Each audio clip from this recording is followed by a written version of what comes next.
Ya estamos de regreso, Tarapacá en la Mira, en Iquique Televisión. En esta oportunidad estamos conversando con el subsecretario de Desarrollo Regional y Administrativo, Miguel Flores.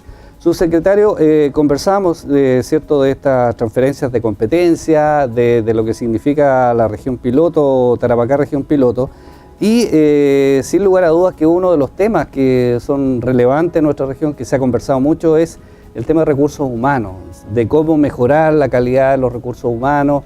En ese sentido, ¿cómo se enfrenta una región que además está creciendo, ¿cierto? Es la región que, de acuerdo a las cifras preliminares del censo, es la que más creció en el país, ¿cierto? Estamos hablando de 300.000 habitantes, sí, con un crecimiento superior al 25%. Si uno proyecta un poco lo que debieran ser los próximos 10 años, estamos hablando de 400.000 habitantes, y una región donde no es fácil venirse a vivir tampoco, porque la gente, a pesar de que es muy atractivo, cierto, es lejos, faltan profesionales, médicos, especialistas, en fin. ¿Cómo se puede de alguna manera estimular el atraer capital humano a la región? Bueno, no es tarea fácil, ¿eh? Yo creo que hay varios que han sucumbido en el intento de buscar un cambio. Yo creo que son muchos los elementos que hay que conjugar para que eso ocurra. Ahora, estrictamente en lo nuestro, en el sector público y en materia municipal y en materia de gobierno regional, que es lo que me corresponde a mí, donde hemos estado muy preocupados. La verdad que hemos tenido varias iniciativas en la etapa de estudio, por así decirlo. Una de ellas es que podamos, a través del gobierno regional, incentivar a estudiantes que están en universidades chilenas o extranjeras o que están siguiendo cursos de posgrado, financiarles esos estudios con el compromiso de que ellos se radiquen en la región a su regreso.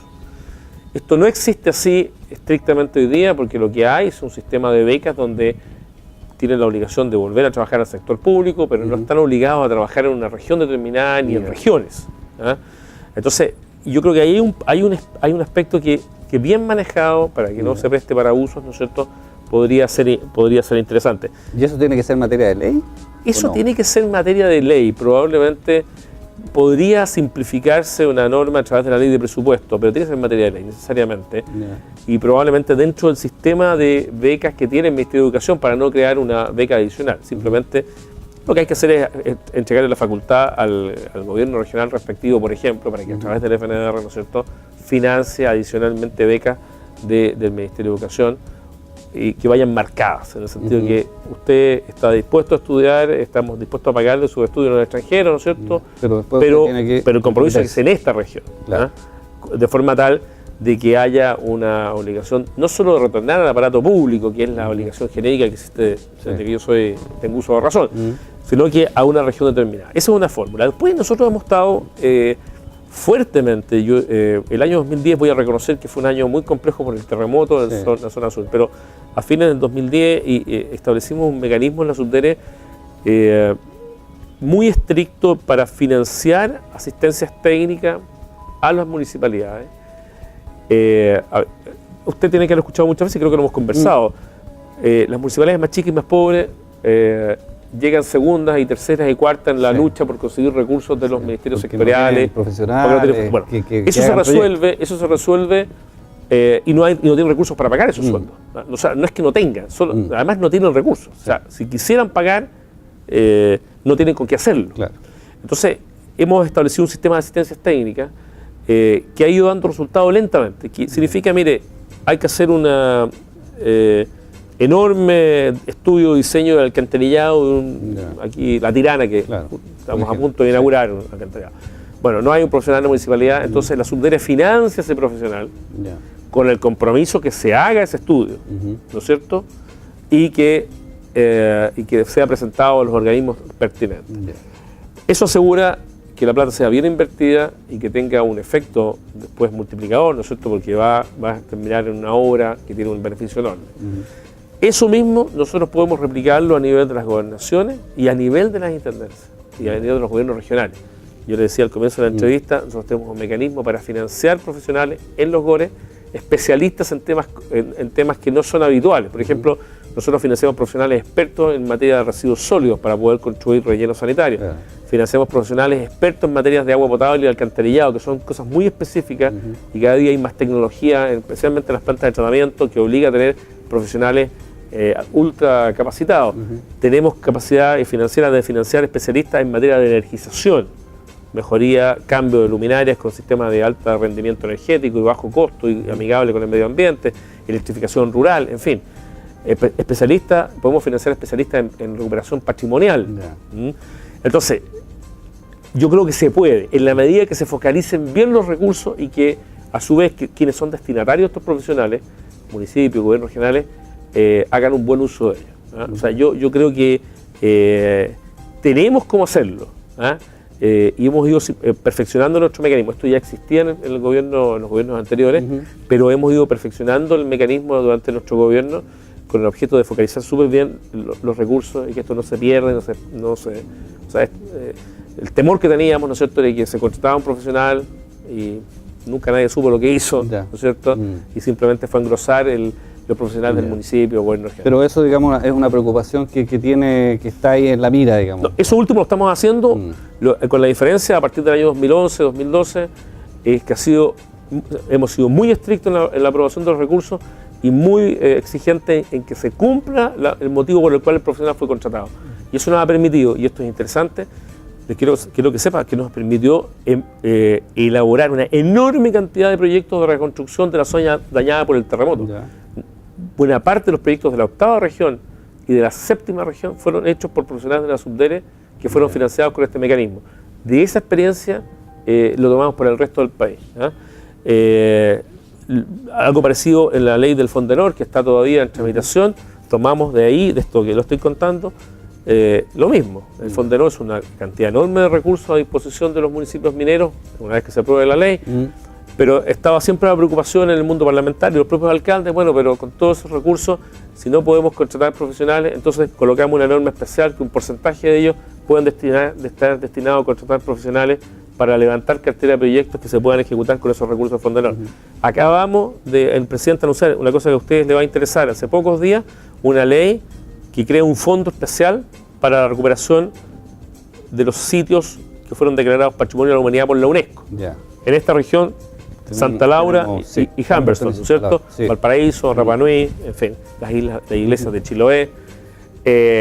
Y también colocamos en el proyecto, que aún no está en tramitación, sí, una norma especial que dice que con parte de esos recursos, esos 5.000 millones, vamos a poder, los municipios donde están ubicados esos inmuebles, van a poder contratar profesionales para que levanten cartera.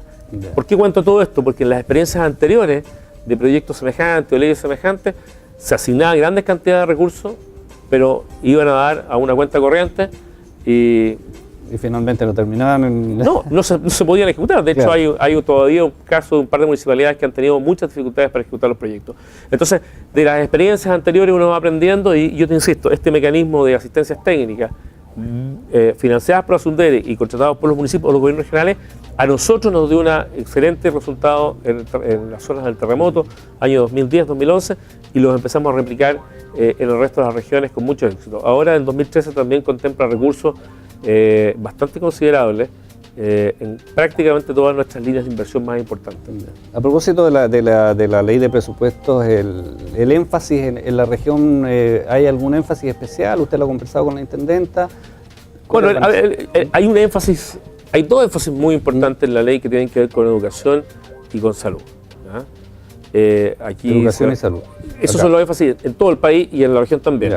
En materia de salud, para poner ejemplos así, en la construcción de hospitales o la reparación de hospitales y la construcción de centros de salud, de CEFAM, de centros de salud familiar. Además, en esta región, y yo lo decía al comienzo de la entrevista, la intendente y nosotros tenemos la especial preocupación por las localidades aisladas y por tanto por invertir en infraestructura y en servicios básicos de esas localidades. Yo les contaba el ejemplo, ¿cierto? Las caletas del sur de Iquique están siendo electrificadas, todos van a contar con agua potable y estamos haciendo ahora, el paso siguiente son los estudios para el alcantarillado y las plantas de tratamiento de agua servida. De forma que no más allá de 2 años y medio, 3 años, todas esas caletas van a tener luz eléctrica, agua potable, en algunos de ellos agua potable que va a salir del mar porque se va a construir una planta desalinizadora y además alcantarillado en todas ellas y plantas de tratamiento de agua servida. Entonces, si usted me pregunta dónde están los énfasis están ahí. Yo quiero agregar además que probablemente tenemos obras importantes en materia el relleno sanitario nuevo que tiene que reemplazar al Boro. Estamos en la etapa final con las municipalidades de Iquique y de Alto Hospicio. Tenemos también algunas obras de patrimoniales que están siendo en parte financiadas por nosotros, como por ejemplo la restauración del Teatro Municipal de Iquique, en fin. Ha habido un trabajo fundamentalmente con todas las municipalidades. Yo siempre destaco, porque probablemente las mayores inversiones van a las más grandes como Iquique y Alto Hospicio, ¿no es cierto? Pero ha habido un trabajo súper coordinado con los alcaldes de dónde están sus énfasis y sus prioridades. Ok, respecto de un tema que me pareció interesante, el énfasis que se está dando con el CONICYT, ¿por dónde viene la mano? Porque el CONICYT acá prácticamente no se conoce mucho, digamos, si está actuando, si tiene algún centro de profesionales de alto nivel, ¿por dónde van los énfasis ahí con este traspaso de competencias acá? Bueno, justamente que decisiones, efectivamente eso es reconocido, hay poca presencia del CONICYT. Y a ellos les interesó mucho el proyecto, fueron los primeros que contactamos, de hecho ellos han sido los más entusiastas porque les interesa traspasar facultades que están alojadas a nivel central hacia los gobiernos regionales y hacia la intendencia precisamente, y aquí va a estar probablemente el director general dando una explicación más detallada, pero lo importante es que lo que hay ahí es que la transferencia de competencias significa que decisiones que se tomaban en Santiago se dejan de tomar en Santiago y se trasladan al ámbito regional. Y eso es obviamente muy significativo dentro de este conjunto de cosas más que hay que hacer. Acuérdense que tenemos pendiente de tramitación la elección directa de los consejeros regionales, hay una ley de traspaso de competencia que también está en discusión y que todavía lo tenemos en el Senado. Sí. Usted había anunciado precisamente más o menos a mediados de año que eso podía ya estar listo. Bueno, que se avanzamos de la última vez que estuve, avanzamos bastante en la elección de los CONES. Está aprobado en general en la Cámara de Diputados. Debiéramos sacarlo del Congreso, de la Cámara, a comienzos del mes de noviembre para pasar al Senado. ¿Eso sería la elección del próximo año junto con la...? Claro, muy buena pregunta. Lo que se ha planteado de parte de los propios parlamentarios es que no posterguemos más la elección de los consejeros regionales, y que se elijan, si van a elegir por primera vez ahora en esta elección, que se elijan por primera vez en la elección del año 2013, cuando se elija presidente y parlamentario, de manera excepcional, y que después vuelva al sistema normal que se elijan durante la elección de alcaldes y concejales. ¿Y van a tener algún requisito especial respecto, por ejemplo, de lo que son alcaldes y concejales? ¿Requieren de algún título profesional? No, los requisitos de educación... de cuarto medio, educación media, en fin, no requieren título especial, pero educación sí. Porque una de las quejas que uno escucha acá es que de repente los concejales o los CORE no reúnen los requisitos técnicos para evaluar proyectos que son millonarios. Sí, tenemos un proyecto de ley que está en tramitación en materia municipal que sube la exigencia para ser concejal a haber cursado enseñanza media, igual que la exigencia que se puso hace poco para los alcaldes.